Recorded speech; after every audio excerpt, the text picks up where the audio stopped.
Well, hello. Welcome back to All the Day. We're back from a couple-week hiatus and ready to go. Cheston, how are you doing? Yeah. Feel good to be back on the stage of history. Oh, yeah, yeah. Your soul Yes. burns, as they say. Yep, among other things. You got to get that checked out, you know. Well, I won the vasectomy in the bank contract and just ended up getting all snippery dippery yesterday. Got a little too, hardcore with it. hmm Yeah, I don't recommend it. Don't let some random stranger give you major operations. No, I would say that is a bad idea. That's a door-to-door salesman. He said he Yeah, could do it for it's $2. come with a giant pair of scissors, like he's from Clock Tower. That's a reference that Now one that you person mention gets, it, but I get it. I get it. Hello? Hello? you're also an old person, so there you go. Oh, I am 30. Welcome to the club. Setzer, how you doing? Speaking of 30. I'm not 30 yet. I've got a few months ahead of me. You're still living your life. Yeah, I'm still clinging to the days that my body isn't rotting from the inside out. That's correct. But no, yeah, I'm doing good. Planning summer Great. vacation, so look forward to more episodes that I'm not featured. Whoa, what's this? You're actually like going on a real ass vacation? Well, not a super vacation, not the Mhm. fabled Mhm. Osaka trip, but What? Oh, yeah, no, Ah. just a little road trip through the desert. So, what have you been up to, Chess? What have you been playing? oh, starting with me, huh? Okay. Yeah. Oh, let's pick two games I wanted to talk about among a field of a few that are worthwhile. So, let's start with Tunic. You know, Tunic was that Zelda-like game that just kept showing up at every E3 for a while and just never came out. Thought maybe it didn't exist for a while there. I want to say it's like, God, it's at least 4, 5, 6 years, kind of like Cuphead was. And it showed up one time, and you thought, when are they? Is that ever going to be finished? And I'd check about every year, and there really was never much information. Well, it finally came out a few weeks ago, which I think we did mention here. It was just so surprising. But I was up early one morning with the baby and put her down, but didn't really want to go back to bed because I wouldn't have been able to sleep for but like 30 minutes or an hour. So I thought I'd give it a try, give it a little lookaroo, if you will, and man, whew, the game is not what I expected it would be. Bad? No, well, no, not at all. No, I'm The teasing. opposite, really. But Yeah. I expected based on the trailer that it was just like, I was expecting a pretty clear-cut carbon copy of Zelda, to be honest. That's what I was hoping for. That's what it looks like. It looks like a Link's Awakening, Link to the Past, with furry art style. So I thought that is what I would get, but it's a little more than that. So mechanically, it's more Dark Souls than Zelda. Every game's got to be that, huh? I suppose some ways more literally than others. Like there are flask equivalents for health regeneration, not hearts you find in the field. The combat is more deliberate. You can't just go in and hack and slash most fights. Though once you level up, you can certainly hack and slash through easier fights, but I think that's not unlike Souls as well. Or at least Elden Ring. So that's all fine and good. I don't really have any opposition to that anymore, if it's done well. The other part of the game that is more Zelda-like is... So, Derek and Setzer, you're both of an age. So, I guess. yeah. Well, you are. You're like, what, 50? Yeah, I'm Okay, I'm yeah. actually 64. Your first system was the Magnavox Odyssey 2? Yeah, you're right. Yeah. Never thought it would get better than those two lights flowing around your screen. When I put it on a projector, I thought I was living in the future. Yeah. So do you remember when you used to go to like Blockbuster or another place? Maybe you actually were lucky enough to buy a game.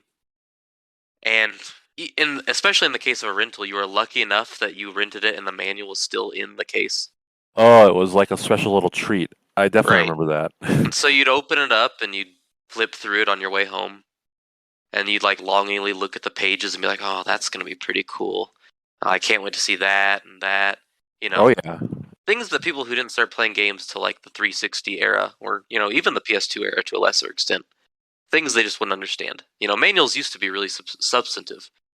And the reason I bring this up is because Tunic's absolutely best and coolest feature is this in-game manual equivalent. So when you start the game, it does not tell you anything, like at all. You wash up on a beach.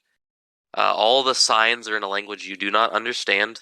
You get a stick, and that's it. You learn how to equip the stick. I'm pretty sure that's the only thing the game actually tells you. But then you'll walk around and you'll find these little pages that form an instruction manual. And it is literally an old school instruction manual. Like, it is got amazing art like you would find in like an old Zelda instruction manual. It's got, your controls. The controls are towards the front.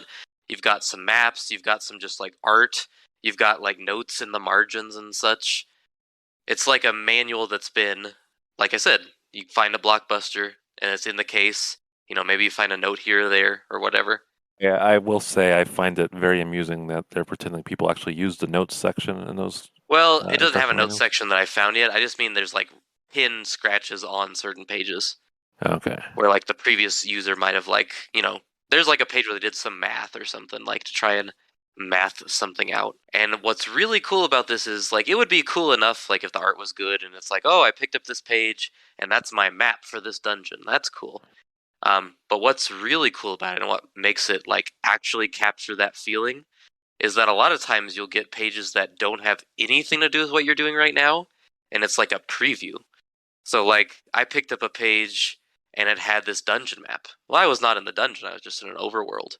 And I was like, oh, that's gonna be pretty cool when I get there. And then when I got there, it was pretty cool. It reminded me of looking through strategy guides and being like, oh man, I can't wait till I get to that part. And then you do, and you have like some preconceived knowledge of it, and it's like, seeing a celebrity in public. It's like, whoa, I've been seeing this in the manual for hours now, and here I am in this dungeon.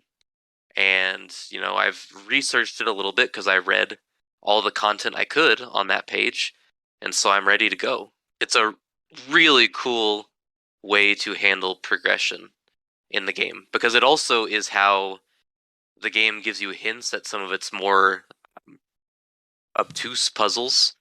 Like, I really don't want to say anything, because if I were to rate this on Setzer's scale, it would be must play, especially for people who grew up with games when we did. So I really don't want to say much other than to say that it is like the way that it reveals some things through that manual is super cool. And it has consistently, every time I play, it's not one I can play in short chunks, so I have to make sure I have a lot of time. And usually when I start, I'm like, oh, do I really want to play this, or do I want to play something quicker so I can be done with it? But by about like 10 minutes in, I'm just so enraptured by the pages I'm finding and the dungeons I'm stumbling into and the music and the art, and it's just like, it is so good. I am so happy that it actually lived up to the hype, because I was dreading that this game would actually suck. And it is currently blowing me away. It feels like these long anticipated indie games that are kind of like people think they're vaporware. They've been taking so long. I feel like they tend to live up to the hype, because I'm thinking of this and Cuphead, and like we didn't like it, but people like Fez, and that was similar, and it's like taking forever. So maybe that works for them and not for the big guys. Yeah, and I think this was made by a very small team as well. I think it might be one person, but I don't know. I don't have that information on hand right now. But Jesus, if it was one person, they are quite talented. It is a must play, I think. And it's on Game Pass, so, Yes, I have it downloaded. I want to give it a play eventually. Should I play this before or after Breath of the Wild, do you think? Well, I don't know. This is shorter. I've heard that its range is somewhere between 6 and 20 hours, depending on how deep you want to get into the puzzles. Breath of the Wild is a more innovative and important game. But if you want something that doesn't, it's easy enough for games to aim for nostalgia by literally aping old games. Mhm. But this game tries to go for nostalgia by creating the same feelings of playing games in the late 80s, early 90s. So if you're feeling, I don't know, like kind of wistful for a more mysterious, more old-fashioned experience, and Tunic is going to be hard to beat. Breath of the Wild is more like if you want to peer 10 years into the future of the industry. That's the one to check out. If you want to see where Elden Ring got a lot of its ideas from, check out Breath of the Wild. But it reminds me of Retro Game Master or Center or whatever that DS game was. Because like the whole gimmick there was like you read through like old EGM looking things. And, that game was great. Yeah, so that kind of reminds me of that a little bit. I want to see that in action. It's similar. I kind of wish that this is like the only game in ever that I've thought, man, I wish this had like a companion app. You remember when games were all about having like smartphone apps? I do. Dead Rising 3 launched with the big feature being you could use Smart Glass to enhance the experience. Right. Like this game would actually benefit from that because it would be great to have that like next to you the whole time instead of just being like, having to pull it up and flip through the in-game guide, which is still great, but it would be more authentic to the real experience. You used to like pause your game and then look down at the manual, which it actually clearly goes for, because when you pause this game to look at the manual, it pixelates your screen and pulls it back. So it looks like you're looking at a CRT and you're holding up the manual in front of your face in front of that CRT. So, I mean, they knew what they were going for. It's shooting for the old man, our audience. So that's good to hear. Well, that's my audience, though. Yeah, for sure. I like it. I honestly, like I said, I expected a pretty fine Zelda clone, and I am just shocked at how much more it is than just that. Well, that's exciting. I have it downloaded. That's really that makes me want to play it. So it is the third game in a row that I've played and been like, holy shit, this will be my favorite game this entire year. Yeah, it's been a really good year. It has been back to back to back hits for me, so really quite high on it. All right, so you said you had something else? Oh yeah, so another game I do like a lot more than I thought, but I mean I'm not thinking it's going to be my game of the year. I got a generous gift and decided to treat myself with a hot new release, so I thought I would try out the Lego Star Wars Skywalker Saga game. And the reason that I wanted to check this out is because I just thought it was weird. Mm-hmm. I had seen like Lego Star Wars is pretty freaking old. Like that original game is nearly 20 years old at this point. And it was fun enough, but we've covered all the ground in Star Wars at this point with Lego. It's, well, other than The Last Jedi and The Rise of Skywalker, but who cares? So I was confused on that front because I thought, well, we already have Lego Star Wars and we've already have pretty much the entire Skywalker saga, so are you just repackaging those? But then I saw people really excited, which confused me, so I thought, are they making like performance improvements? Those games ran pretty well, so it can't be that. And then I saw an article a few weeks ago about the developers having to crunch, and I thought, okay, well, what the hell? Like, this is just a Lego game, and they've been making these for 20 years, and they've all been the same. So how could they possibly be crunching? And so then I saw the reviews come out, and they were pretty high. And I thought, well, I want to be enthusiastic about something Star Wars related, because that's been a while, so let's give it a try. And so crunch was an advertising point for you. It kind of was. It sounds terrible, I know, but I just couldn't believe that. You've played a Lego game. It's like Telltale games where they're all the same, yeah. You played one, you played them all. So how could this thing be crunch-worthy, and how could it be the center of so much excitement among, its fan base? It turns out because it is a very different kind of game. So the most obvious change is that they've pulled the camera down, so it's more like a traditional third-person action game, which, take it or leave it, whatever. It used to be more of a static cam, almost God of War-esque original God of War, not remake. This would be more like the reboot of God of War because it pulls the action down. It has remade all of the games, so it is no longer the same levels from Lego Star Wars when they cover the prequels or the original trilogy. It covers those movies, but it does it in a different way now. It's mostly through more open-ended areas, like you can walk around the Gungan city, for example, or Naboo. It's not like a end-to-end little linear stage anymore. And then you do have those more traditional stages wrapped in there, but in my opinion, they make up a pretty small portion of the playtime. So I played it twice since I bought it a week ago. I played it once and I streamed it, and because I was streaming it, I just played like straight through the movie. So I played the Phantom Menace, which I had heard was the worst of the game's chapters. Well, that looked fun, so that's good to hear. Well, I think it was just because there's so many vehicle levels. They had a lot of like non-traditional levels in there, and it was fun, but it was super quick. Like it just zipped through. Like you all commented, the folks watching were talking about how it was, seemed like we just flew through the content of the movie, and we did.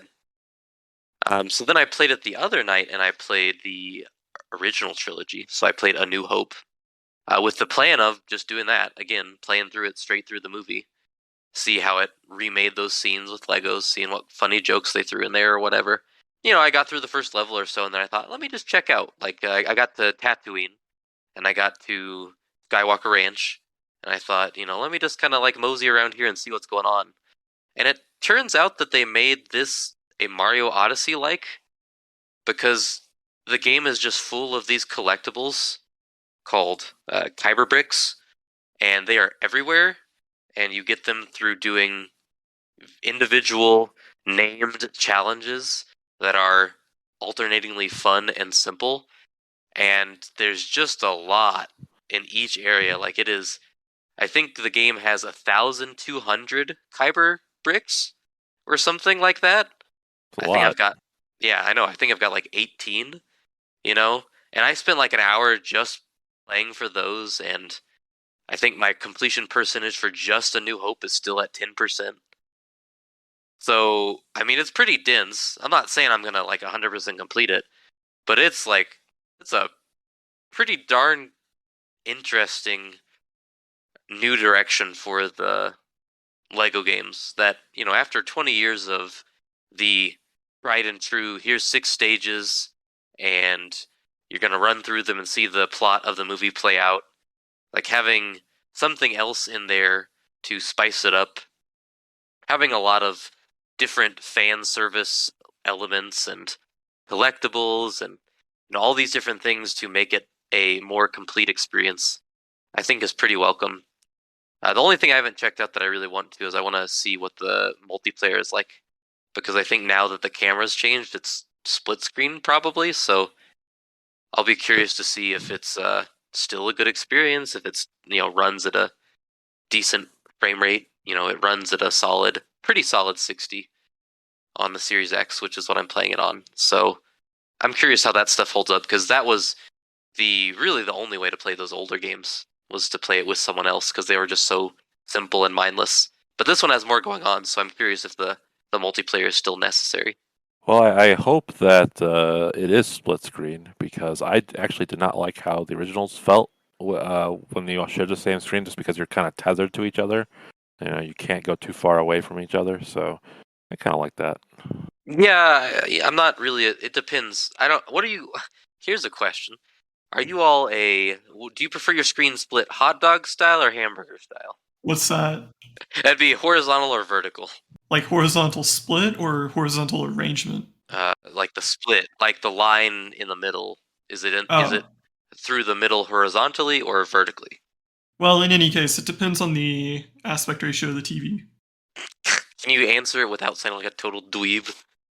Well, I mean, if it's a really wide TV, then horizontal split's better, right? Yeah. Because you have more peripheral vision. But if it's more of a square TV, like back in the day, then the vertical split's fine. I've always preferred horizontal. I don't know why. Have you? The only thing I don't like about horizontal is, for me, it's really hard for me to focus just on my half. Whereas if it's vertical, I feel like I can just look at half of the TV. Well, it's screen watch, bro. Oh, GoldenEye was split How was GoldenEye split? Was it vertical? It was horizontal. Oh, was it? Okay. The N64 is why I prefer horizontal. It's just what I grew up with. Now I'm struggling to think of any vertical split screen. Vertical came into play a lot more in this 360 era. I feel like before Sure, that, was Halo vertical? I'm pretty sure Halo 1 was horizontal, at least on console, but I don't remember. It will sound surprising to hear me say this, but I generally just don't like split screen. So Yeah, I like it. I'm in the same camp. If I have to do it, it's whatever. But I'm just losing so much screen real estate, and I just don't like it. It takes me back to a simpler time. If it's a multiplayer game and it's on the same screen, I prefer those experiences like something like Overcooked, where it's all on one screen and I don't have to lose any of that valuable perspective. Fair enough. No, I've always felt the same way. Good. I'm glad. Yeah, so that's my that's the business. That's how the cookie crumbles this week for me. Sounds exciting. Setzer, I believe you have exciting FF XIV adventures to share. Well, I don't know how much I want to share, given that One Among Us has not played it at all. I mean, I've talked to you about this off show before, but like when you're talking about an MMO, there's only so much you can say. Because especially with FF XIV, it's like the story is the big draw. Like you can't really go into like stories without doing like a 40-minute diatribe about specific things, and we're gonna have to go all the way back to ARR. Yeah, and, get the whole summary. So then it's just like talking about like dungeons and stuff. So it's just hard to do. Yeah. Suffice to say, I did finish the Endwalker story, and I quite liked it. It's pretty good. I quite liked it. Yeah. I was quite impressed with it. I was really surprised by one aspect in particular, which is that coming off of Shadowbringers and the Shadowbringers patch content, I was very skeptical of Van Daniel and Prince Xenos, who were set up to be the major villains of Endwalker. Yes. And Xenos was introduced in Stormblood, which is probably my least favorite expansion. And I didn't really like him in Stormblood because he was just kind of like, I mocked him as Le Crazy Prince. Yes. Just because he was so like over the top. And Van Daniel is Le Joker. He's basically, the Joker, or so you think, right, when you're going into it. But by the end of that expansion, by the end of Endwalker, they've redeemed both those villains and made them into very compelling villains, in my opinion. Yeah, I think so too. Relatively speaking, right? But yeah, I absolutely loved the climax of this expansion. It's very exciting. The last couple levels you experience are a lot of, I don't know, it goes by quick. Yeah, the final zone and the climactic sequence of trials and fights, very good. The final dungeon is very good. I did not so much like the expansion ends on what is essentially a 1v1 duel. I loved that. What? Well, keep in mind, I play a healer. So. Oh, you level as healer? Yes. Well, I just like. That's your fault. Well, I know. Hey, that's just the way it is, man. So 1v1 duels never are my thing in this game because. Well, I would imagine not. Maybe one day I'll play a DPS, but not likely. See, I level as Red Mage because that's my favorite class in Final Fantasy. So yeah, the final duel was a ton of fun for me because in FF XIV, Red Mage can dash to a target and then backflip away. So I was dodging in and out of his AoEs and just having a ton of fun. The end sequence reminds me of one of our favorite animes, Derek, quite a bit. I was just happy to see that. Which one? Tengen Toppa Gurren Lagann, man. That's straight up the final fight with the anti-spiral. Yeah, you're right. You're just like beating each other until you're exhausted. That was, the end of the game is really cool. Really, the whole. I'm impressed that they followed up such a beloved expansion so well. Because I feel like last time they did that, we got Stormblood, which is their worst expansion. So it worked out pretty well. Yeah. And have you played the 6.1 patch content? I have not. I'm having a bit of frustration because like I'm jealous of people that can like dedicate themselves solely to FF14, like level all their job classes up. Because I don't know what it is, but like I just can't focus that much on a single game for like thousands of hours. I gotta see what else is out there. So Yeah, I fair. want to get to 6.1, and I will probably next time I have some downtime and I like don't know what I want to play, but there's just too much stuff out there I want to try. It's hard for me to focus on one thing, but I will be back because I will play the next expansion for sure. But I don't Mhm. know. I don't know when I will be back. Yeah, so I beat the Endwalker 6.0 story the day or 2 days before 6.1 came out. So I just hopped right back into 6.1 and Oh, nice. yeah, and they're taking that in a cool direction. After the end of Endwalker, and everybody is kind of like, oh, what'll you do? And they're kind of like, oh, I think I'll just focus on some personal stuff, or I'm just gonna go off and explore this part. They take your character in a pretty cool direction. Well, yeah, I'm excited to see where they go because this reminds me of another Square Enix property, Kingdom Hearts. Whereas this expansion, I understand where you're coming from, but this expansion felt like the end of like an era. Like it was like Yeah, this it storyline is definitely over. is. This storyline is over. We're going on a new direction. Where like the next expansion could be like new players can hop in and kind of experience the story from here if they wanted to. Was my Yeah, impression. yeah, Um, so 6.1 seems very interesting to me because it's like setting up this whole new arc. So I definitely want to see that. yeah. I think it's pretty cool. The new 24-man raid, by the way, is Yeah. probably my favorite raid in any MMO. I wish they had started with that because I just did like the 10-man boss raids and like they're Yeah, fun, but like I'm not gonna do them every week to get like one set of gear every week. So yeah. what is a 24-man raid like based on an old Final Fantasy or is it just like new content? It's new. It's stuff unique to, well, this one at least. Because I know they like doing nostalgia raids. So Yeah. No, they love their nostalgia in FF14, but no, Aglaya is it's about the 12. The gods in yeah. Eorzea and discovering what they're all about, and it has some incredibly fun fights. Oh, exciting. Yeah, like this was so I was running this with Phil, and we were just hooping and hollering with how fun it was. Oh, that's exciting. Yeah. I look forward to playing that. Yeah, I also got Sage to 90. Well, look at you. I've enjoyed healing. I think my Sage has a higher item level than Red Mage now at this point. Impressive. Yeah, I'll have to try Sage if see if I enjoy that style of healing. I still enjoy my white mage time, so we will see. Yeah, Sage is more, you have to be more proactive, whereas with White Mage you can be more reactive. Right. But I like it because it kind of challenges you to learn the boss mechanics and know, like, okay, he's going to do this attack, so I need to shield everybody now before he hits and all that. Okay. Yeah. I don't know. I suck at positioning. That's the problem of leveling a healer. I don't look at the boss as much as I should, so I get killed a little too much. It sounds like you're playing the game wrong. Well, I might be, but I beat it. I got good, but it's just my first times through a level. Like I struggle sometimes. So, Hmm.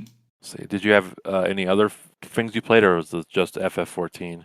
Just Flufferteen. Yeah, Man, yeah. good I stuff. think I'm at the point now where I kind of just do like duty finder and stuff like that for odd Yeah. jobs I want to level or jobs I want to gear up. So I think we're finally approaching the point where I might be playing Breath of the Wild soon. All right. Cool. So you answered my next question, whether you thought you would be sticking around for a while or just hop off until the next bit of story content. So I think you I answered mean, that. I just resubbed for another month this Okay. morning. Oh, okay. So, but like I said, I just queue up for Duty Finder, Right. play a couple dungeons, and that'll leave me with time for Breath of the Wild. So, Oh, okay. So yeah, I think next time I got some downtime, I'll check out the story content because I do really enjoy that game. So mhm. even if I like sub for a month and only play like a couple days, I don't really mind. I like supporting that game.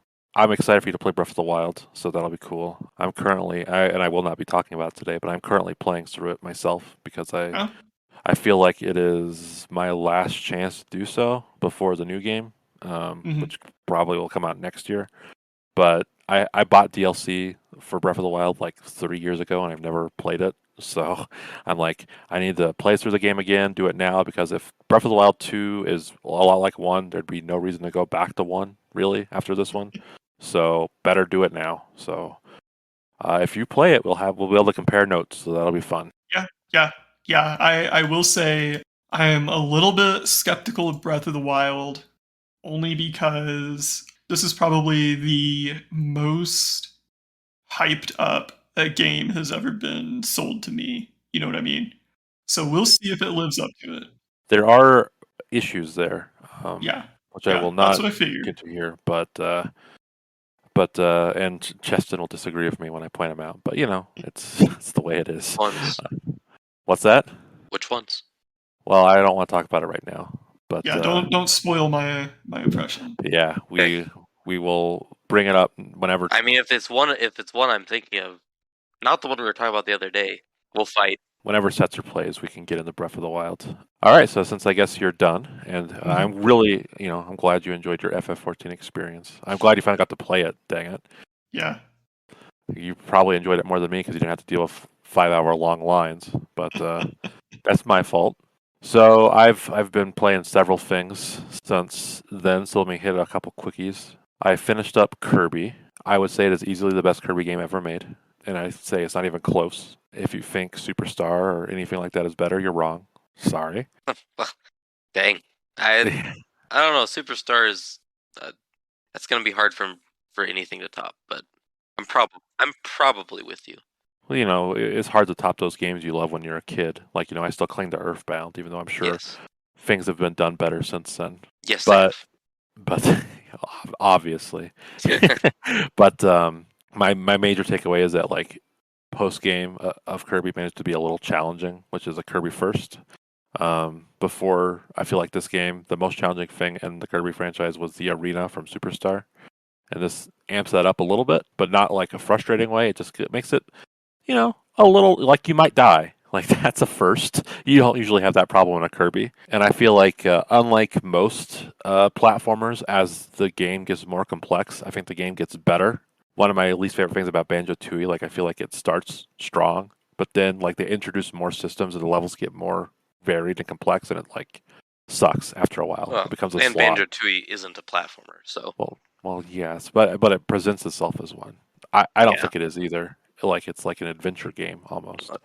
it's a bad platformer if it is one, but Right, but it presents itself as one. Like people that play it will tell you it's a platformer. yes. Sometimes, like when platformer games introduce more complex ideas, I feel like it bogs down the level design.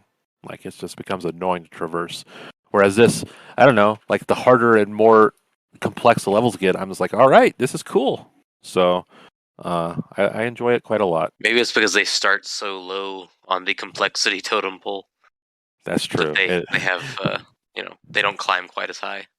It's you're probably right about that. It does start very low on it. So when you're done, it's like, oh, it's basically a Mario level. There you go. But I think what they've done with the game, where they've like nerfed Kirby's flying ability and make it, it just feels like just a normal platformer. It feels like something they could build on. I think the next Kirby game could be even better. So I cannot recommend this enough.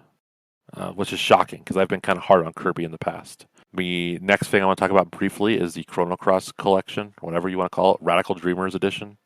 Cross collection. I don't know. The Cross Coalition. Radical Dreamers Edition. Yes. As a proud member of the Crossing Guard, I will say that Chrono Cross holds up. No matter what people say, I love this game. So I really like the combat. yes, it's fun. Like I know people don't like the combat because I don't know. It's. Why don't they like the combat? I'm curious. Like I think to me, it's based on the percentages, like not being accurate. oh, well, I mean, Which I don't really care about. Shouldn't trust in-game math, but I don't. I mean, are I they don't. not really. accurate? They're not terribly so. Like I miss ones that say like 85%, way more than I should. Well, I mean that's probability. I 50%. understand. Look, you're talking to the wrong crowd here. I love this game, so Okay.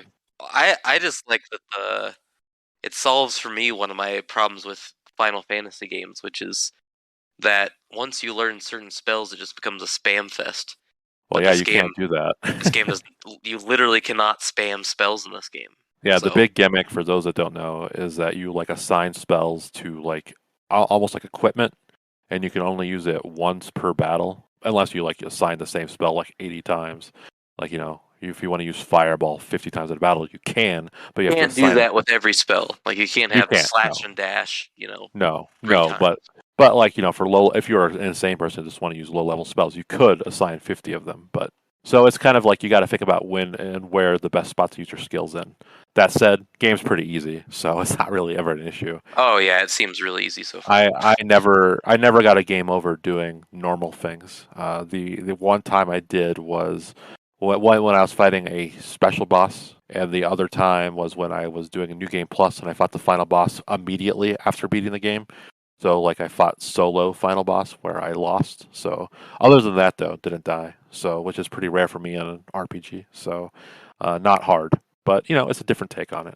I also think the Radical Dreamers, which has never been officially released in English before, has the fan translation, but I never played it. I think it's really interesting because you can see what plot beats Chrono Cross lifts from it because they're related, but not really. Radical Dreamers pretty much takes place during the very beginning of Chrono Cross, so it's interesting to see the parallels. But it's a text adventure; you can't really say much about it. Though I will say there are random encounters in it, and I think that is a bad idea. It sucks in execution too. So, but 1996. But you They have were trying random encounters in a text adventure. when you're like choosing what direction to go. Occasionally, like the screen will say like something's ahead, and then an enemy will pop out, and the script is always the same. Like for each. Like there's like only so many enemies, and like the way you beat them never changes. So if you remember how to do it once, you just do it every time. So after a while, it becomes tedious because there's 7 endings. So you're going to see these encounters if you want to get them all a lot. So I was like, okay, I know how to beat the demon with the scythe. It's easy. You stand back and watch it, and you slash with your knife. So it's just tedious, but it's really it's pretty well written and it's interesting. So I recommend anyone that is curious about the origins of Chrono Cross, try it. Especially because beating both gets you a new ending, which also sucks. The last thing I will say is that this is the laziest remaster / port of all time. It is actually shameful how little effort they put into it. When you save the game, for instance, it asks you whether you want to save on slot 1 or slot 2, which for those that don't know is a PlayStation thing for memory card slot 1 or memory card slot 2. Kind of lazy. They also have like little bits where like a big feature of these Final Fantasy remasters is that you can fast forward, to speed up combat a little bit.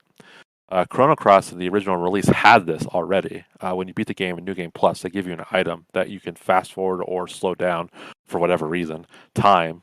And for this game, they just give you the New Game Plus item right away.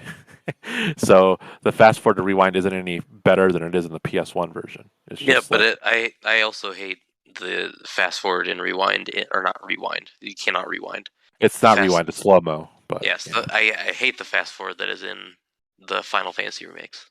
It's too fast. Yes, it's too fast. But I mean, this is I don't know. It's just the same stuff you got in the original. Like it's not any faster. It's Yeah, this remaster blows. I mean, it's not a good remaster. I played this game 2 years ago on PC because I was like, I'm never gonna get to replay Chrono Cross on like a current console. Let's just like emulate it, and that experience was better, like in every way. Which sucks because I think this game deserves better. But I'm just glad to play it on modern consoles. I think the models, the character models, and the art, like their little portraits, look better.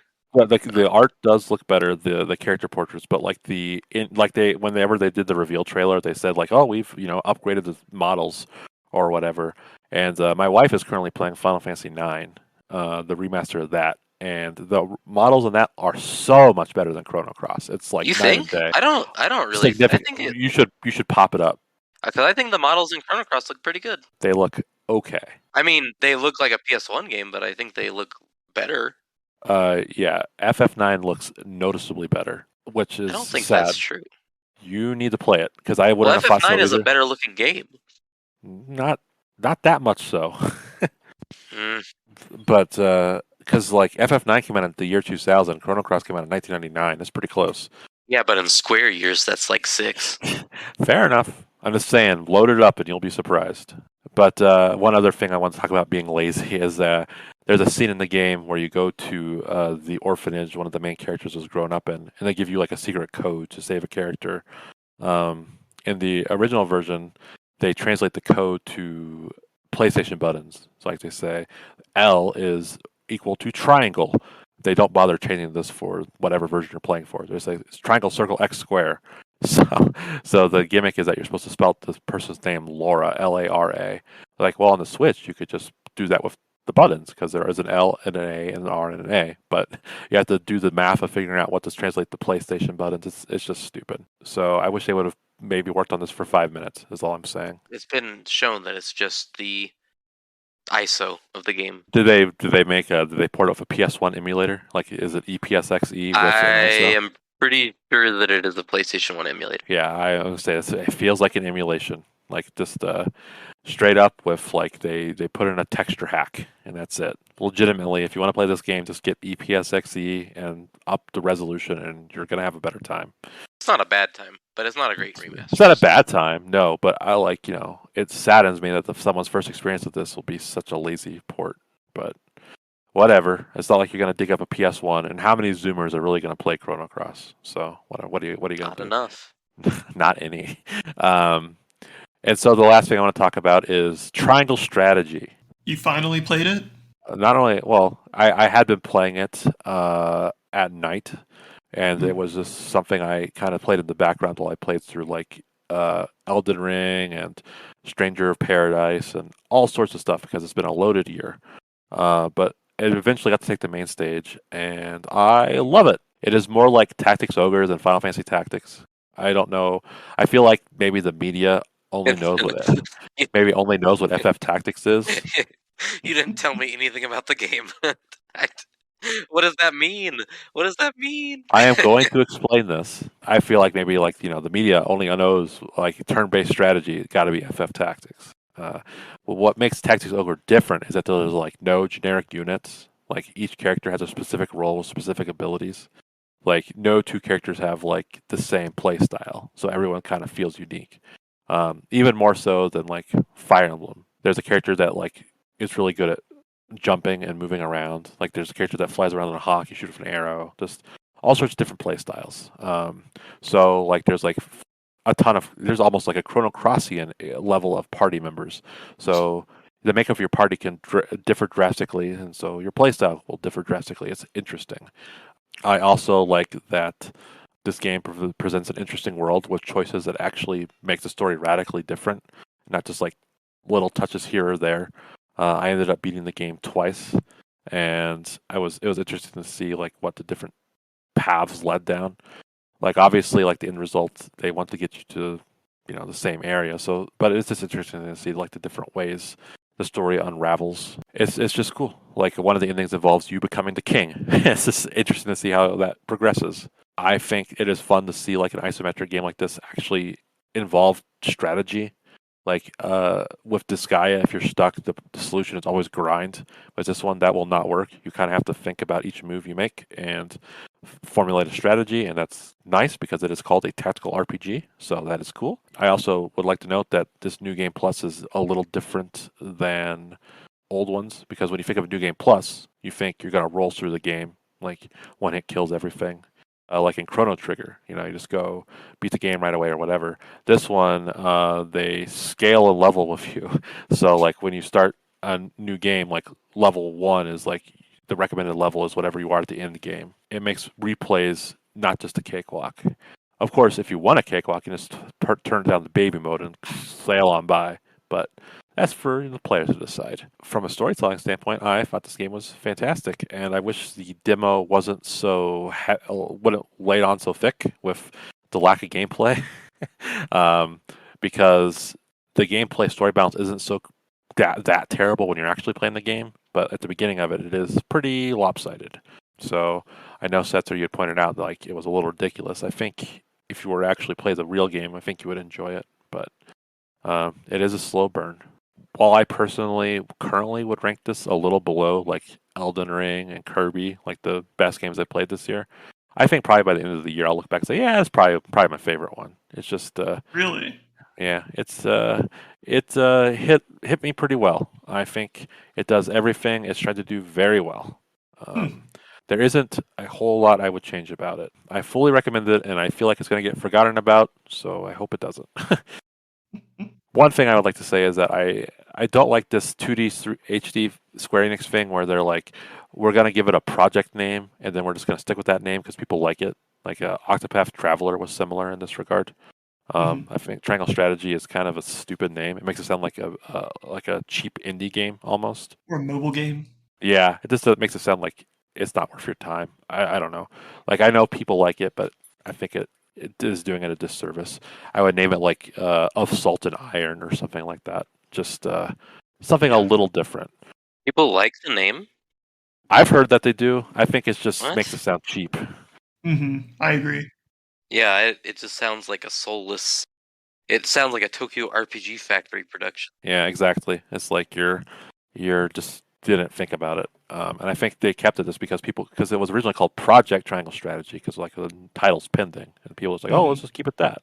I think this does it a disservice. So I'm not going to ask you to spend $60 on something that you weren't sold on the demo, but I would say look for when it's inevitably like 20 later down the line, or when it gets ported to Steam, which you know it will because Octopath did. So just check it out then. But I think you will enjoy it. I think you will enjoy the story and everything about it. See, Triangle Strategy has probably been the most contentious will I won't I game for me this year, just because I'm craving a tactics game, and I really love the HD 2D. Yeah, it looks good.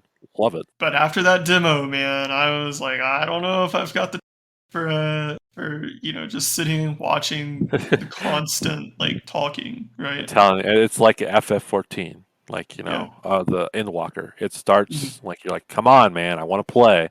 But when you start playing, it's like, damn, this is fun. So I think once you get past that hump, Persona 5 similar, where it's like, all right, come on, I want to go fight some battles now. Like when you get there, it's good stuff. Can't recommend it enough. That's all I've been playing. So I guess. Do you remember when we used to not like games? Yeah, I What's do. All the good games lately. It's troublesome. This year and last year have been really play good. Some real garbage. Well, yeah, I was like, because I've been wanting to replay Breath of the Wild for a little bit, and that's not garbage at all. No, but I'm saying like I've been wanting to replay it for a little bit, but there's been so much stuff. Like I just don't have, like I couldn't, like I want to play this and this and this, and I finally have time to get to it. So we could all install Halo Infinite and have a bad time. Yeah, I was about to suggest the same thing. We could play on the same 8 maps, and be like, hey, I wish we could play co-op. Oh. Yeah, when co-op campaign comes out, circa August? Well, I think they said. Yeah. And you can replay mission. No.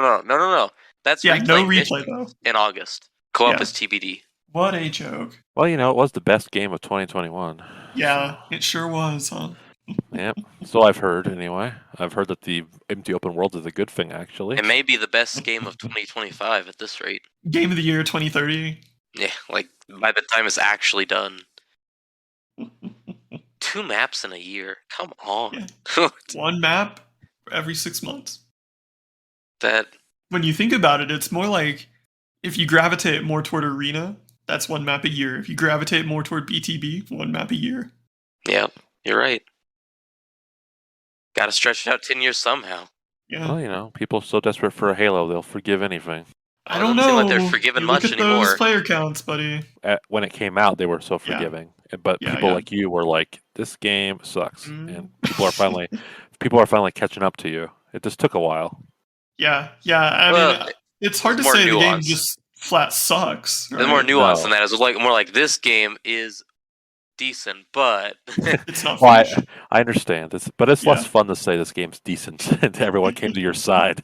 That's less interesting. This game could be good if it were actually a complete product. Yeah. There we go. This is a good vertical slice.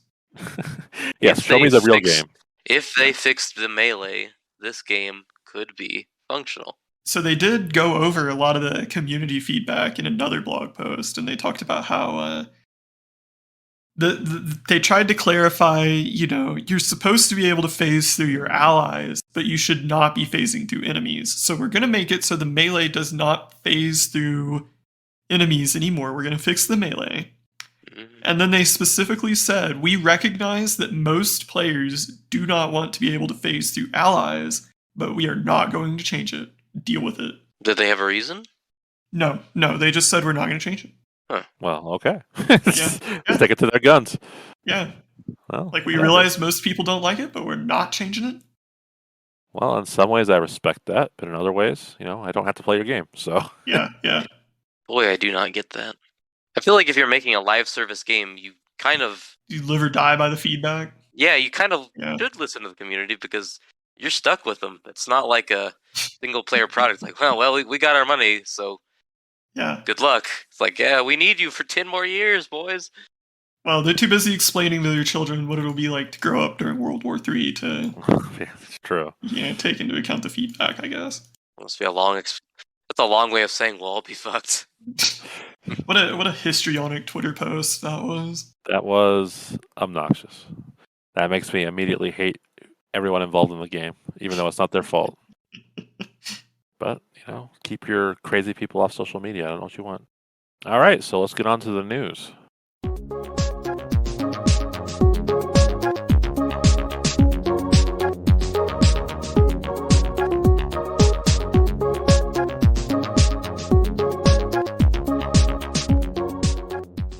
This week brings us 2 interviews from across that other pond that give us some perspective on the ways Japanese games lag behind their Western counterparts in terms of technological and design innovation. In an interview with Gendai Business, Square Enix president Yosuke Matsuda says, quote, "Even if Japanese imitate Western games, they will not be able to produce good ones. The drawings of monsters and the visual and audio effects are all somewhat Japanese, and players around the world know that this is what makes Japanese games good." Several higher-ups at Sega, meanwhile, explained their plans for a super game focused on uncharacteristic technological innovation. Multi-platform, global multilingual support, simultaneous worldwide release, AAA scale, Unreal Engine 5, and partnerships with Microsoft Azure and AI startups for features like voice synthesis and photogrammetry. Are these signs the sleeping giant shall soon awake, or platitudes to excuse more stagnation? I like that they said they shouldn't just copy Western games, because I think having a distinct regional flavor is kind of nice. Mm-hmm. I don't want everyone chasing after like Last of Us 2, because that would be a shitty industry where I don't play any new AAA games. Right. Even though I enjoy Last of Us 2. This super game thing is a little confusing, because when I was reading about what a super game is, I'm like, isn't this really what AAA pretty much is for like most people? Like the biggest Japanese releases pretty much get day and date nowadays. Like I think Kingdom Hearts 3 was like right on. So like I feel like most AAA releases are already super games. Am I misreading something here? I think you're misreading it. So not only is it focused on being a simultaneous worldwide release, they're focusing on localization beyond just English and FIGS languages. Multi-platform, as we saw with Elden Ring, that's something Japanese developers perennially struggle with, right? Unreal Engine 5, that's uncharacteristically cutting edge for a Japanese house, I would say. Yeah. And partnering with cloud computing and AI, if you look, they talk a lot about leveraging AI in their development pipeline for things like voice synthesis. I think the blog post mentioned live commentary, stuff like that. Things that aren't even really common in Western games at this point. Oh, okay. So it's a little deeper than I was thinking. Yeah. Like they're talking about leveraging AI or really, cutting edge features. And we've talked about in the past how when was the last time you saw a Japanese game that truly innovated? And something like Elden Ring or Breath of the Wild, which those are more back to basics games. They're lauded for not having a lot of modern contrivances. and they're better for it. Don't get me wrong. But in terms of like technological innovation, genre innovation, what was the last like truly cutting edge Japanese game you played? Right. I feel like people should copy Breath of the Wild, but they don't for whatever reason, or they take the wrong lessons from it. But yeah, I can't think of like if we're talking about like cutting edge revolutionary, you have to go back to the PS1 days. I feel Right. almost. So Yeah. it's been a little bit because I feel like even though I prefer Japanese games to Western games, if I'm talking about innovation, like usually I feel like Western games are a little ahead on that, Mm-hmm. with the exception of like Kojima crap. Because like Metal Gear Solid 2 was innovative. But that was PS2. Again, That was 20 yes. years ago. But also like Death Stranding, like there's nothing else like that. Solid 4 felt pretty cutting edge. 5 certainly felt that was a little different than. Wasn't like, MGS4 like 15 years ago though? A little less so than 4. Though, yeah, I think. But I'm just saying like because I said PS1 is why I mentioned MGS2. So yes, you get that sometimes, but it's like few and far between. Mm-hmm. Mm-hmm. My big hesitation here is that it's Sega saying this. And we have said this before, like I love Sega, I love their games, but they're kind of a stupid company.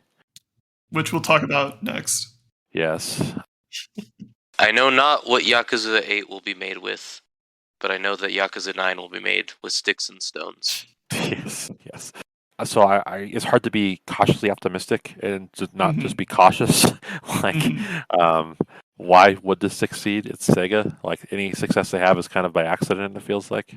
Is Crazy Taxi the super game? Okay, so that's another thing. Like the big rumor is that the two of the super, because there's 4 allegedly. The big rumor is that 2 of them are Crazy Taxi and Jet Set Radio, which immediately sets off red flags. Like your big super game are kind of niche. Well, wait, would it make you feel better if the others were Space Channel 5 and Ooga Booga?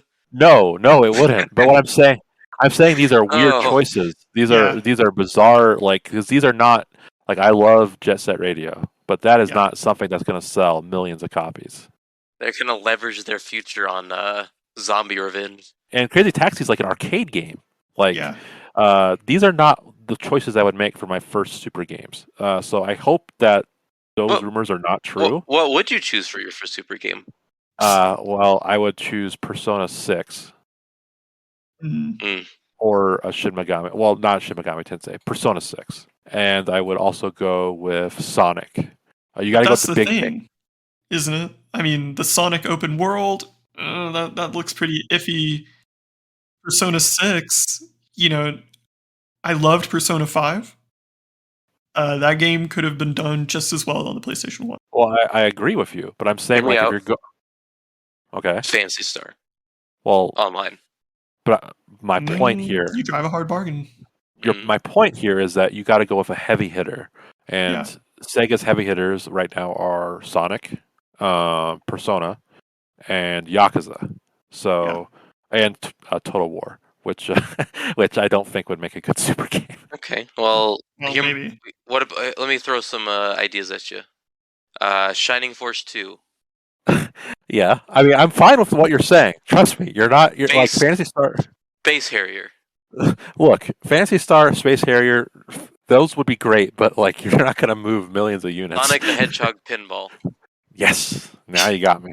Dr. Robotnik's Mean Bean Machine. Kid Chameleon. I would love all these, but how can a turn-based RPG like Persona get more AAA when it's already such a basic kind of game? I have no idea, but I mean that's not my job to figure out.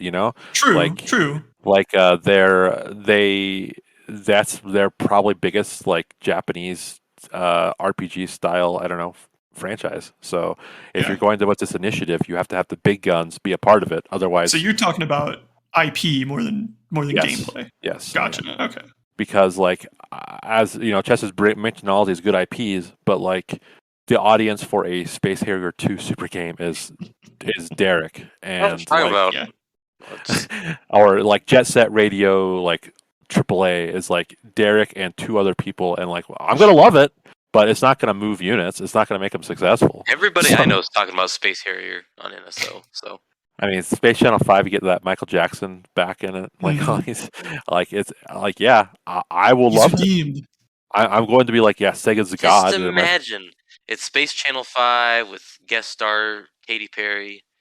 I can see it now. Is that the most relevant person you could think of? It's the most. I was trying to think of a modern day singer who would kind of fit in Space Channel, and I was like, yeah, I feel like, that in her dude that heyday. sings Uptown Funk.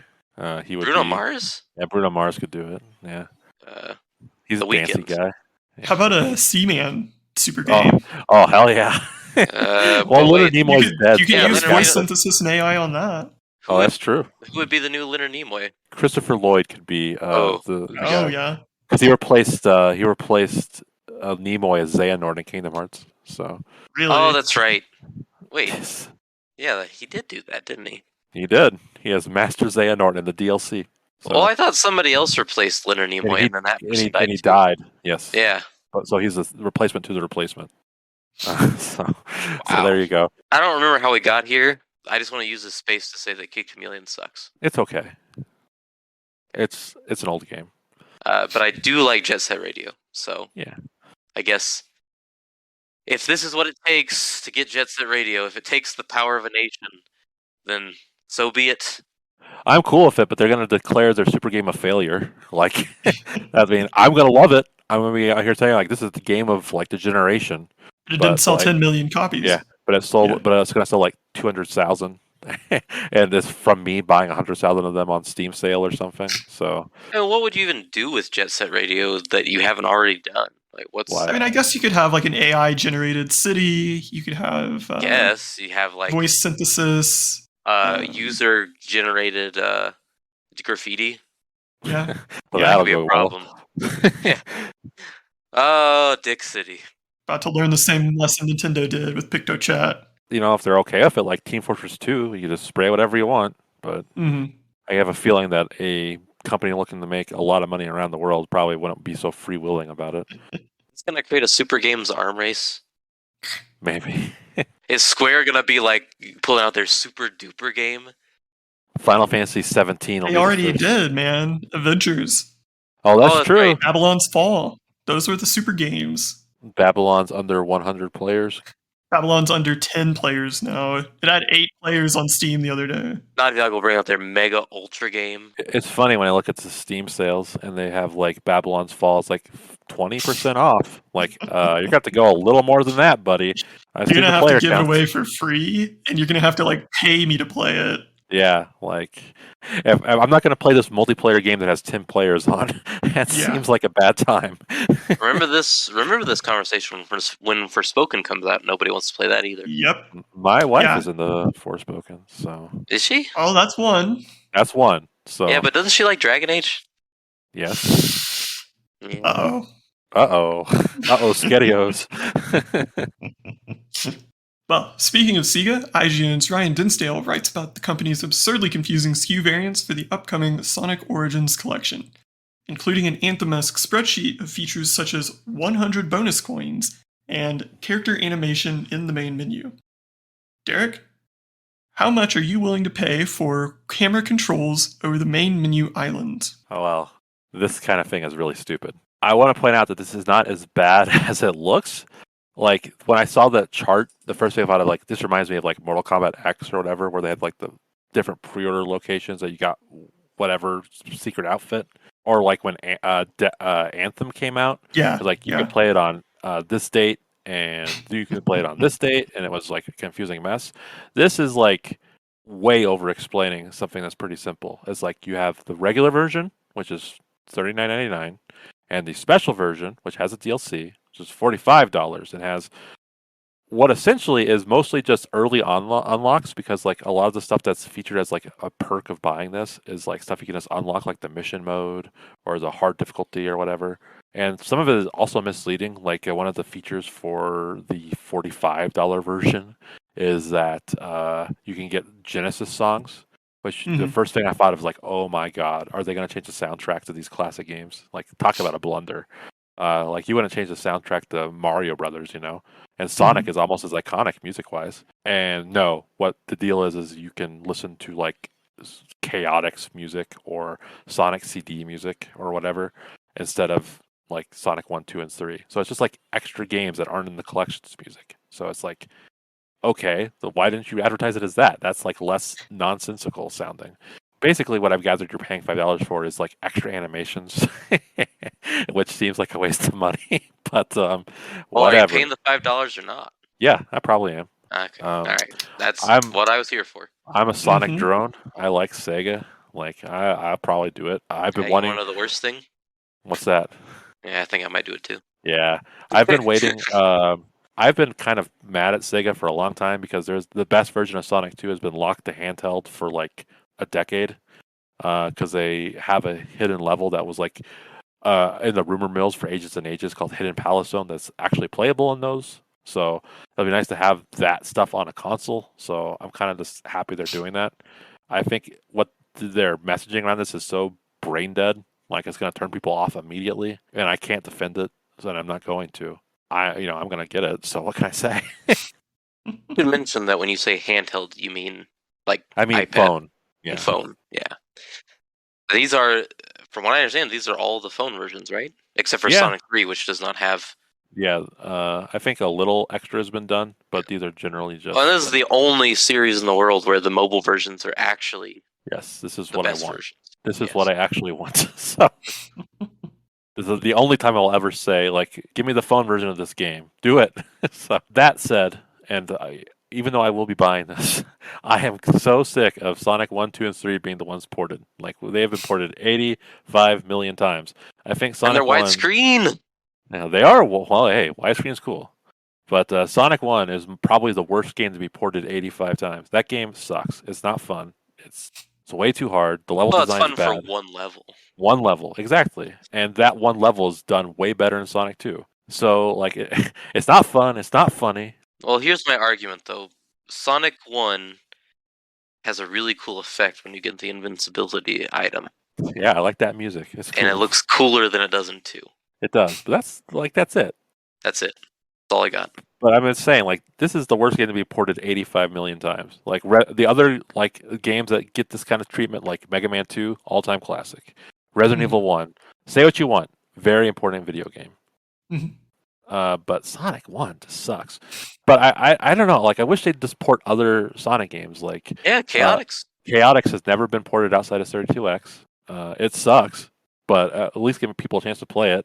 Do like Sonic R, also sucks. Yeah, they should have made that widescreen. I'm saying port your bad games. That's essentially what I'm saying here. And they have so many choices. They do. But I don't know, like diversify a little bit. Like you can't touch the Sega Saturn ever at all, but you can make like 85 million Genesis ports. I know that's going off Sonic a little bit, but Sega does this. So this is your safe space, man. Air your grievances. Yeah. So I wish we would just like move on from these a little bit. Just give us something that I haven't played a million times.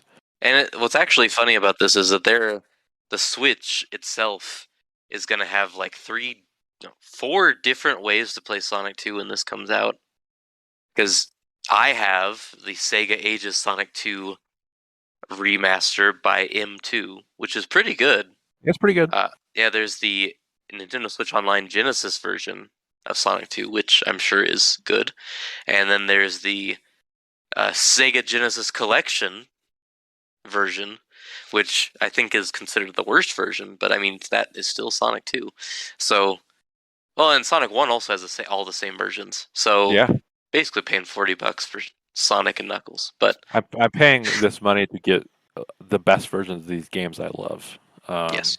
But I'm only paying for it because I have asked for this version for literal years. Like, if this was not the game I've been asking for a long time, I would not be getting this. But they met my request, so I got to do it, even if the price is unreasonable. I think $40 is a steal. This was just a Trojan horse segment to say that Sonic CD sucks. Sonic CD does suck. Don't let anyone tell you otherwise. Yeah, it does have a cool intro, though. It does. Oh, it's got the best intro. But don't they usually edit that out of their remakes? No, they don't. Are you sure? I'm pretty sure. Because the whole reason everyone thinks Sonic CD is good is because that intro's good. I don't think that song is in the iPad version. I will have to boot up. I have it on Xbox. I'll have to boot up Sonic CD and PC. See if that's I want to say that there's something about that song that the only time I've ever seen that is in the Sonic Gems collection. Wait, there's nothing about that song. It's in Smash Brothers. What? Yeah, Sonic Warriors in Smash Brothers. Sonic Or Boom? Sonic Boom, yes. I think it's Sonic Warriors. Is that a Dynasty Warriors game? Are they making a Muso Sonic game? Well, the problem is the That's the Japanese next super version. game.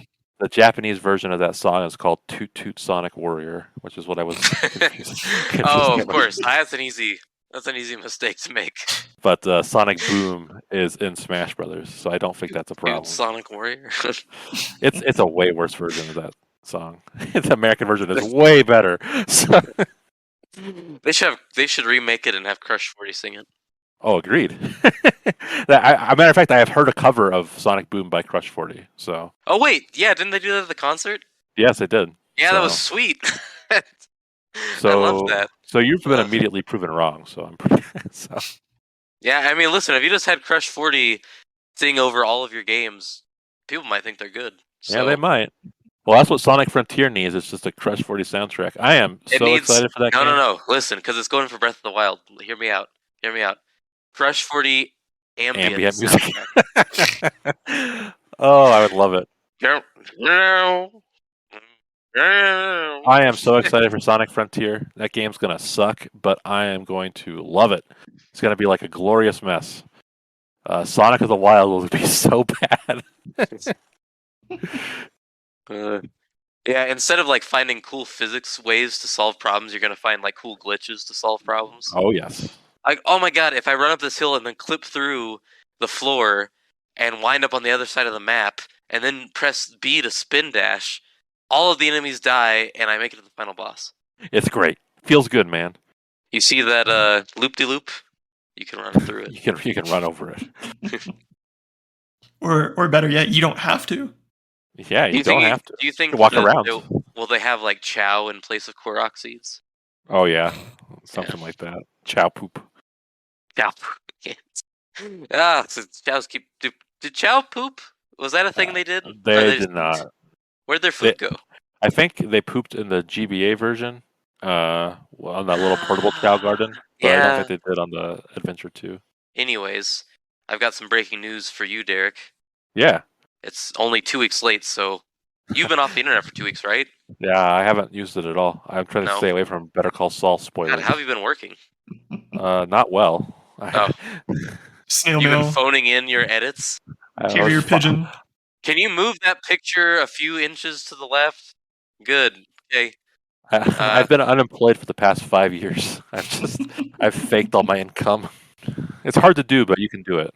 I'm reporting into the IRS now. That when you're in prison rotting away for the rest of your life for tax fraud, you can be enjoying a brand new Kingdom Hearts game.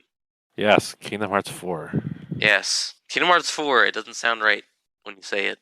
It doesn't, because 3 was such a fable for so long. And I just had to say that, I waited so long for Kingdom Hearts 3. It was drummed up as the grand conclusion to this story arc. The Xehanort Saga, and it was. Yes, but then it was used as a way to just set up the next saga. Yeah, it's like an anime. But I still feel done dirty by that. I waited 13 years, I think it was, but between when I finished 2 in 8th grade to when I played 3 teaching 8th grade. It's like poetry, it rhymes. Yeah, it's bad poetry though. It's like poetry you find in a middle schooler's journal. A bunch of words that don't belong together. It's Kingdom Hearts. That's what's the best about it. So, I mean, it makes me physically sick to think about Kingdom Hearts 4. I just can't.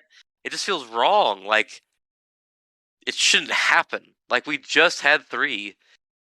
We just now got to the point where we have 5-hour YouTube videos about why Kingdom Hearts 3 sucks and is disappointing.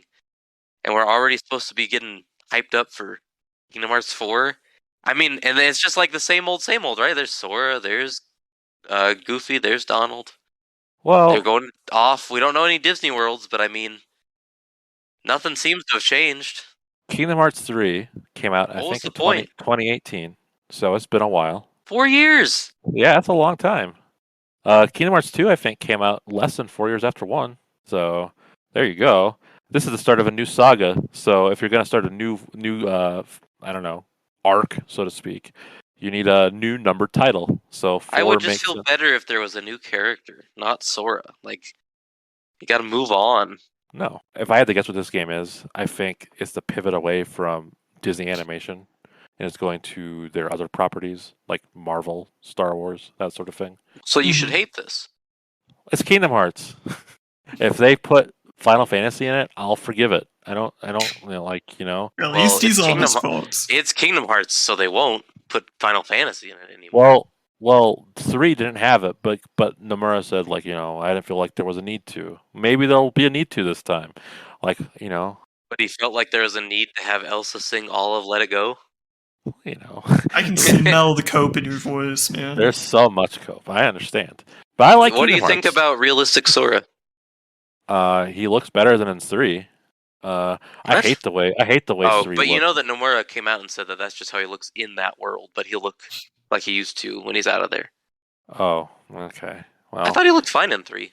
I think the characters in 3 look bad. They look like plastic. They are plastic. They just don't look good. Didn't you read the appendices? They're all toys. The only world that looks appealing is the Pirates world. Everything else looks really weird, like they're laminated. What are you talking about? That's just what I think. Man. The Pirates world 3 looks like a next-gen game. Like, it looks amazing. But otherwise, I just The Monsters Inc. world looked better. Agree to disagree. That game made me hate video games. I hate Kingdom Hearts 3. And I just want Nomura to go away. I think you're wrong. Leave me alone. I also say, Setzer, you're wise to not go to Kingdom Hearts because you would not like 3, so don't even bother. Yeah, that's my impression. I actually want you to Redbox 3. Just you can't Redbox games anymore. Oh, that's right. I just want you to Gamefly 3 and Pirates 3 is on PC. Let's do it. Or sell your soul to the epic overlords. Mm-hmm. Still only on Epic? Yes. I need them to put it on Steam so I can buy it on Steam for my Steam Deck. But, whatever. Well, you can just play the cloud versions on Switch. I don't know. Oh, boy. I like to think that some poor sap bought the cloud versions because I can play Kingdom Hearts as Cloud Strife. And they're all excited. Oh, no. Oh, no. This isn't what I thought at all. I've heard those versions are really bad, and I don't understand how you can do that so poorly. But I played the demo, and it was not great. So, well, I guess we're done with that. So let's move on to whatever you got to go for us, Cheston.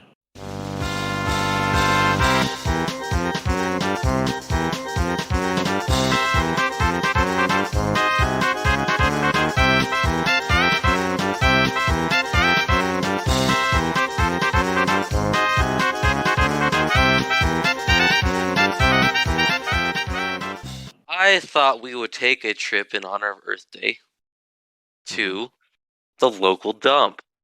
Yay. So let's go. Traveling music. That's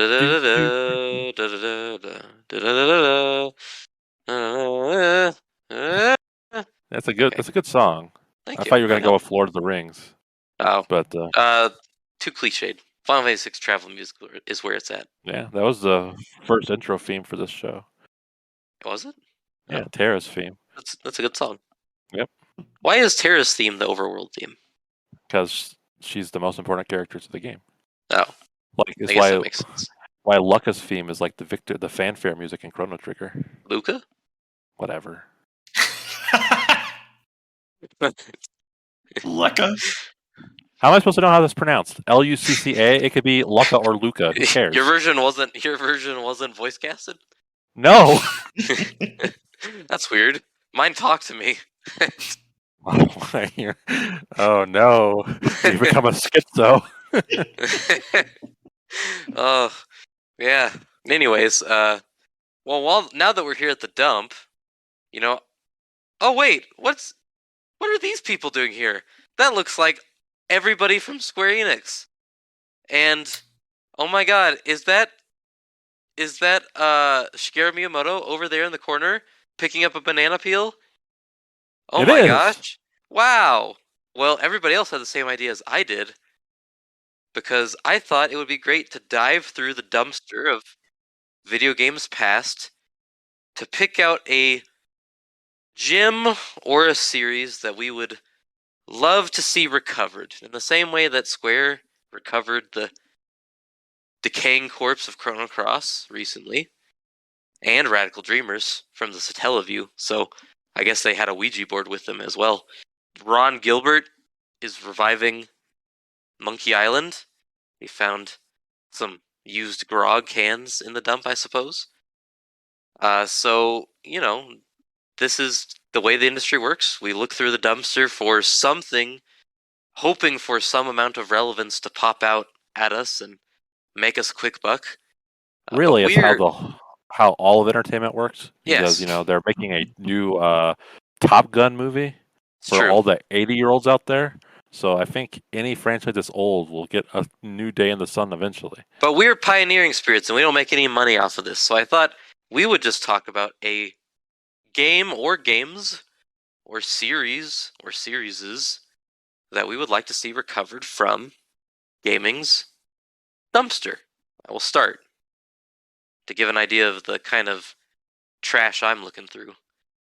And I thought I would start with Captain Rainbow for the Nintendo GameCube. Captain Rainbow's a bit of an oddity.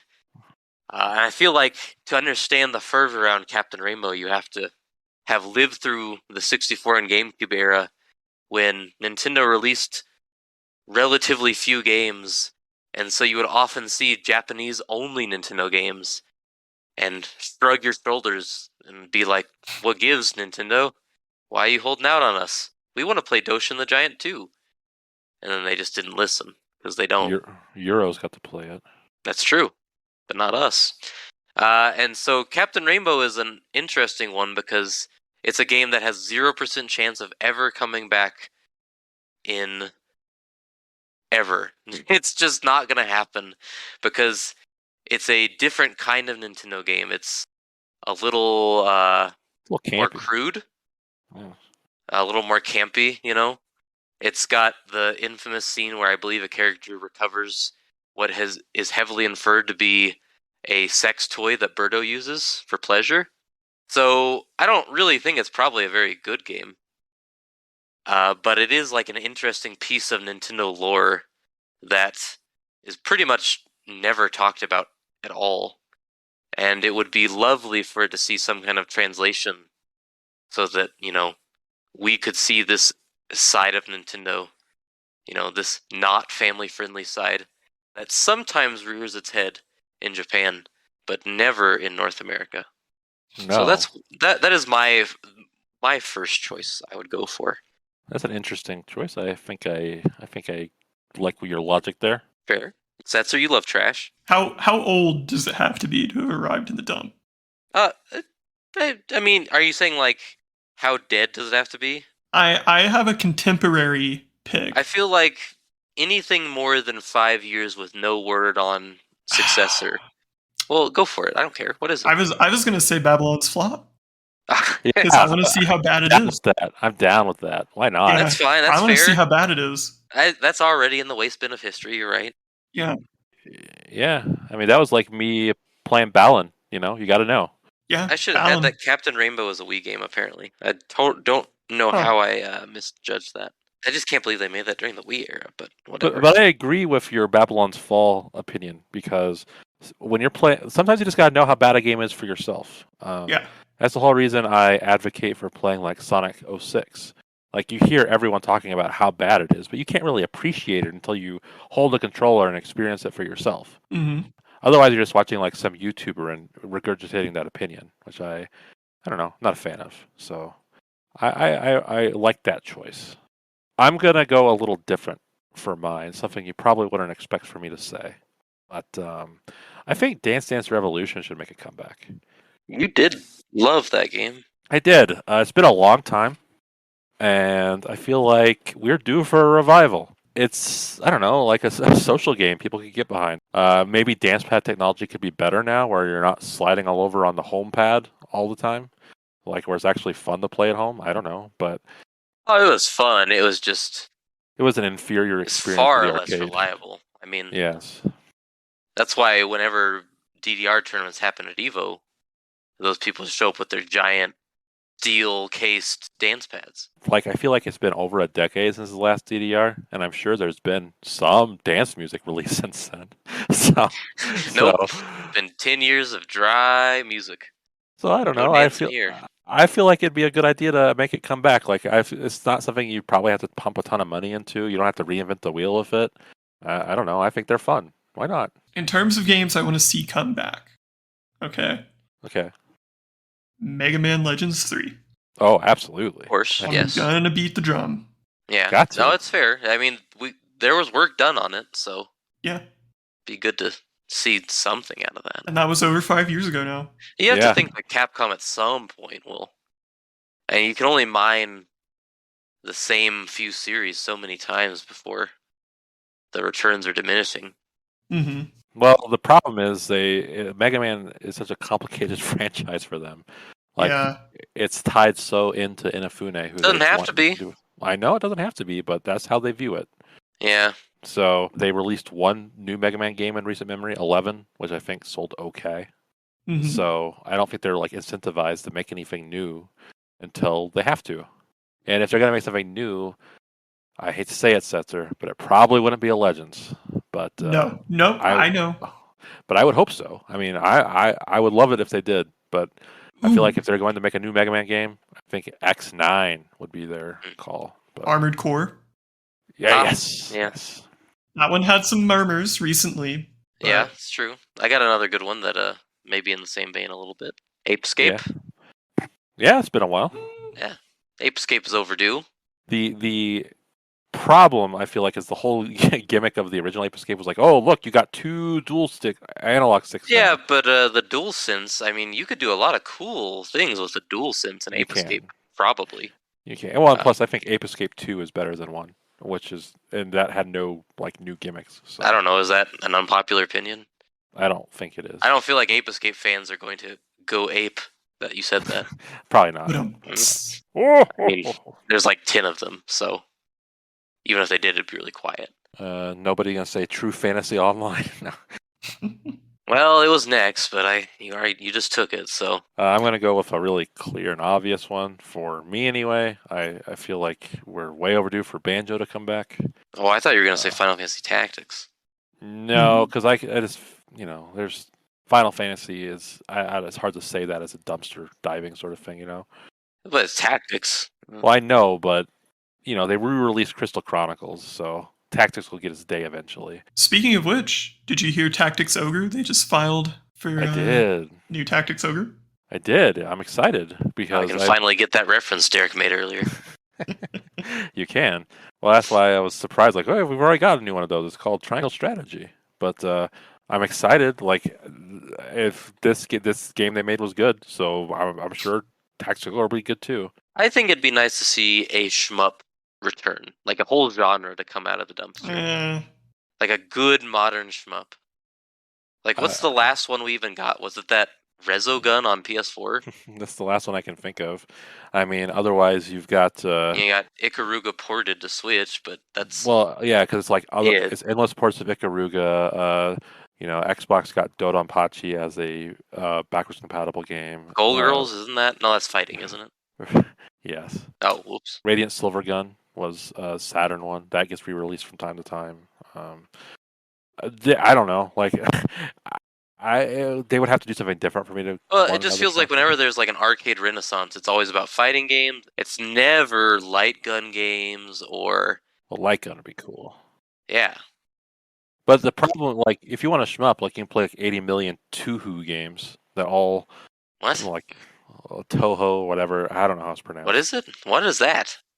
It's like, I don't know, some Japanese thing. But there's lots of there's lots of shmups from that franchise. Mm-hmm. So, but those are like all bullet hell sorts of games. So, You know what we didn't mention? what's that? Half-Life. Oh, well, Half-Life Well, Alyx that came out came not out. so long ago. I Yeah, it guess came I out. guess it had Alex, but you know what I mean. Half-Life Like 3. a real Half-Life game. Yeah. Yeah, I agree. Like, that game's been so long theorized and thought about. It'd just be nice to finally get it. Mm-hmm. To see what it was. Like, I'd like to see like the 2001 version of Duke Nukem Forever. like just to see what in the world they were thinking back then. They're not allowed to keep radioactive waste at public dumpsters. Or like another a weird one like Fallout Van. What's that one called? Van Wilder. Van Buren? Yeah, Van Buren. Wouldn't that be interesting Yeah. to see? Like what work was done there? I don't know. Fallout Van Buren. What are you talking about? Was that a thing? That was the original MMO. Oh, For Fallout. Okay. Canceled, of course. Yes, canceled when I've. I mean, you could Bethesda just took over. talk about MMOs for dumpster diving. I mean, there's Yeah. a lot of MMOs that did not totally see the light of day, or just like floundered almost immediately. Like Dark Age of Warhammer, Camelot. Warhammer Online floundered pretty quick, I think. Well, I played I'm it for a gonna- little bit. I'm going to put a divisive one here. Do you want to see Metal Gear Solid come back?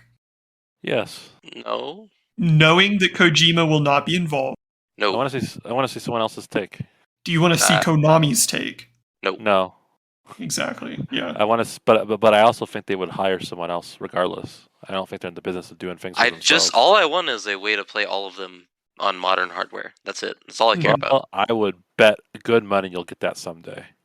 There's Well, good. no way. Then There's I'm no way pleased. that's going to be left to rot. You say that, but sometimes these companies are awfully silly with how much. I mean, look, Persona still isn't on Switch, so That's true. ruminate on that for a second. I've got Okay. one that was pretty much deconfirmed just this week. Bloody Roar. Yeah. Portal 3. Oh, Wait. How was that deconfirmed? What happened? What did I The miss? writer of Portal 2, Eric Wolpaw, Mhm. one of the big Valve writers, he did more than just Portal 2. He was talking about Portal 3 and he was like, yeah, I'd like to get started on it someday soon because I'm not getting any younger. Oh, yeah. Well, I guess that seals it, huh? Yeah, I didn't know. I yeah. didn't know there was ever a rumor about that. Well, people have been clamoring for it. It's been a decade since Portal 2, man. Yeah, and there's the Portal collection coming to Switch like any day now, so Yeah. I can see that being a renewed interest. we all know Valve can't count to 3. It's the old funny joke. But It's only Yeah. funny because there's some amount of truth to it. Yes. 1, 2, Alex. Well, it exists. I you know what? I want to see Sonic Extreme from the Saturn. What that? yeah. That would have been, because as a kid I was so excited about that. What was that even rumored to be? That was the Sonic where you're like running around on a sphere, kind of. It was like if you look at Lost World, it was kind of Yeah. what they were going for. But I don't know. Like that was like the holy grail for me as a kid. Like I was so excited about that game, and it just never came out. So I'd love to see Ooh. that revived. Well, here's one that I didn't think about until just now, but we've mentioned probably before here, is that Nintendo baseball game they were going to make on the Oh, yeah. GameCube. Yeah, with David Ortiz on the cover. Nintendo World Series, like a realistic baseball game, yeah, with Dave Woof. Ortiz. I And it's would've funny loved to 'cause, have like, seen that. Their big innovation at the time, the thing that they always advertised was quick play, as in like because baseball is so damn long, they were going to have options to do quicker games, which is now a very standard feature in every sports game. So, had it come out, it could have been ahead of its time. Well, their other big feature was basically Road to the Show. What was the other? I don't remember that. They had an They- RPG-like feature? They talked about how you would play through the career of a major league player. That was like their big selling. That's why I was excited for it. I didn't care about the realism. I wanted to play my own character. I feel like that game is like a lost piece of history because nobody ever talks about it either. Oh, I remember it. I was excited for it. I had it reserved. I'm pretty sure. It wasn't that far from release either. It was like Mm. within a year, I think. You have to understand the cross section of like baseball fans and video game fans is pretty small, and this is a first party Nintendo game catered to baseball fans.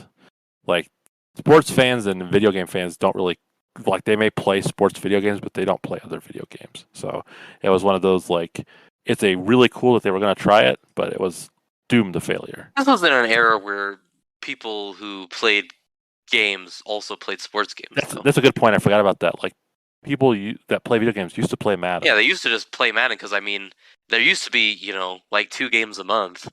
And so if you were playing games in August, it was probably Madden. Yeah. I remember like major magazines made a big deal about new Madden game, and it seems like other nerdy people played it. Well, it was like one of the big things at GameStop was the midnight launch for Madden every year. Yeah, so I think I recant my view. You're right. And we played sports games before we even cared about sports. So that's true. Yeah. Well, wait, Junior Baseball on the Super Nintendo. Yes. Wow. And RBI is like the big one that everyone looks back on. Well, that came back, so that's already here, and nobody likes it.